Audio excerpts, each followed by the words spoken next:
దీనిలో అనేక వేల మంది పనిచేస్తుంటారు. ఏంటి, బియ్యం బస్తాలు దించేవాళ్ళు, ఎత్తేవాళ్ళు, మళ్ళీ పడవల్లో వేసేవాళ్ళు, మళ్ళీ అక్కడి నుంచి తీసుకెళ్లేవాళ్ళు, అక్కడి నుంచి వెడసులకు ఎత్తేవాళ్ళు. కొన్ని వేల కుటుంబాలు దీని మీద ఆధారపడి బతుకుతూ ఉన్నాయి. It is a very very genuine business.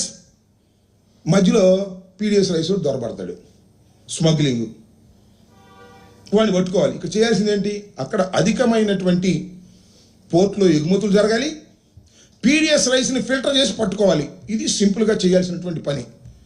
అసలు మనోహర్ గారు చదివిన మొత్తం అంతా ఇక్కడ జరిగిపోతున్నాడు, మొత్తం స్మగ్లింగ్ అంతా. అసలు నాకు ఇంకో ఆశ్చర్యం వేస్తుంది. మొన్న పవన్ కళ్యాణ్ గారు చెప్పారు, ఆర్టీఎస్ వస్తే ఏం చేస్తాం, కసప్ వచ్చి కాల్ చేస్తే ఏం చేస్తాం, పాకిస్తాన్లో వస్తే ఏం చేస్తాం. ఏం పోయగలవని నాకు అర్థం కాలేదు. మన పోర్టు గురించి అంత అభద్రతాభావంతో మాట్లాడుతున్నారు. పెట్టండి కానిస్టేబుల్స్ మొత్తం మీటర్ దించేయండి, మొత్తం టోటల్గా మీటర్ దించేసి బందోబస్తు చేయండి. మనోహర్ గారు అంటున్నాడు, ఎవరిని లోపలికి వెళ్ళలేదంట, వీళ్ళే ఉన్నారంట. లోపలికి వెళ్ళిస్తారా? అవి ఎంతమంది కార్మికులు వెళ్తున్నారు, ఎంతమంది కార్మికులు వస్తున్నారు, ఇదో టికెట్ పెట్టి చూపిస్తారా పోర్టు? నాకు అర్థం కదా. నువ్వు పంపించిన రోజు అందరినీ వరుసనే క్యూ పెట్టి, ఎంత దుర్మార్గం నాకు అర్థం కదా. It is a completely failure of కూటమి ప్రభుత్వం. మనోహర్ గారు పూర్తిగా ఫెయిల్ అయిపోయారు.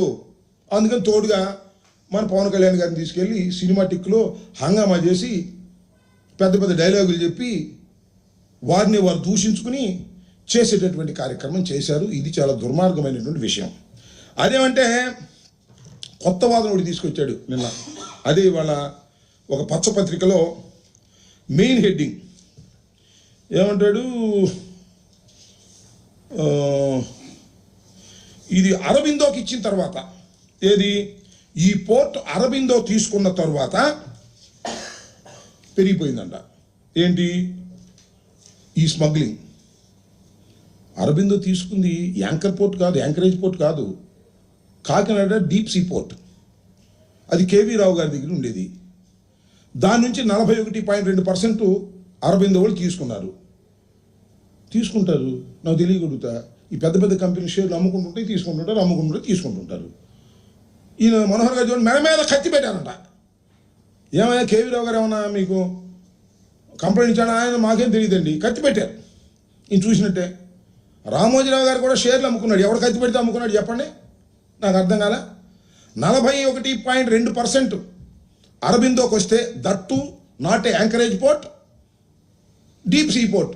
దానిలో వెరీ లిటిల్గా మాత్రమే రైస్ ఎక్స్పోర్ట్ అవుతాయి అక్కడ నుంచి, చాలా తక్కువగా. ఎందుకంటే ఖరీదు ఎక్కువ కాబట్టి లోడింగ్ ఛార్జెస్, ప్లాట్ఫామ్ ఛార్జెస్ పడతాయని ఆయనే చెప్పాడు. ఈ యాంకరేజ్ పోర్ట్లో 13-14 వెజల్స్ ఉంటే మొత్తం మీద కలిసి ఒక 16 ఉంటాయి. అంటే రెండు ఇక్కడ 14-13 వెజల్స్ ఉంటే అక్కడ 2 వెజల్స్ ఉంటాయి. మొత్తం జరిగేది యాంకరేజ్ పోర్ట్లో. వాళ్ళు వచ్చిన తర్వాత చాలా పెద్ద ఎత్తున జరిగిపోయిందంట స్మగ్లింగ్ అంతా కూడా. ఎందుకు మాట్లాడుతున్నారు నాకు అర్థం కాల.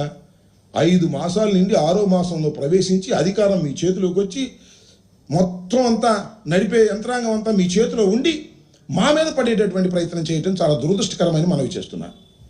అరబిందో ఎవరిది చెప్పాలి, లోతుగా ఆలోచన చేయాలి, లోతుగా విచారణ జరపాలి. జరుపు ఎవడు కదన్నాడు? కేంద్రంలో నువ్వే, రాష్ట్రంలో నువ్వే. బాగా లోతుగా విచారణ జరపండి. విచారణ జరిపి దోషుల్ని పట్టుకోండి. ఎవరు కదన్నారు? ఎందుకు మీరు ఈ ఉపన్యాసాలు చెప్తున్నారు? అసలు మీరెవరండి ప్రశ్నించడానికి? నాకు అర్థం కాదు. మేము కదా ప్రశ్నించాల్సింది. మాకు అప్పుడప్పుడు కన్ఫ్యూజ్ అవుతుంది. అధికారం ఉంది, వాళ్ళే మేమా? ఆయన ప్రశ్నిస్తున్నాడు. ఎవరు? నారాయణ మనోహర్ గారు ప్రశ్నిస్తున్నాడు, మన పవన్ కళ్యాణ్ గారు ప్రశ్నిస్తున్నాడు. అధికారంలో ఉంది 3 ఆయన, ఒకరు ఉప ముఖ్యమంత్రి, ఇంకో ఆయన పౌర సరఫరాల శాఖ మంత్రి. వీళ్ళెళ్ళి కాకినాడలో ప్రశ్నిస్తున్నారు. ఏమిటి అన్యాయం? పీడిఎస్ రైస్ ఎందుకు వెళ్తుంది? ఎవరిని అడుగుతున్నావు స్వామి? నీ చెక్ పోస్టులు ఉన్నాయి అక్కడ, నీ ఆధీనంలో ఉంది. ఒక పెద్ద డ్రామా, చేతగాని తనం, ఎదుటివాడి మీద మాట్లాడేటటువంటి ప్రయత్నం మీరు చేస్తున్నారు. నేను నిన్న కూడా చెప్పా, కాకినాడలోనే ఉంటాడు మన పౌర సరఫరాల శాఖ మంత్రి. ఎందుకంటే కలెక్షన్ కోసం నేను అంటున్నారు. Full collection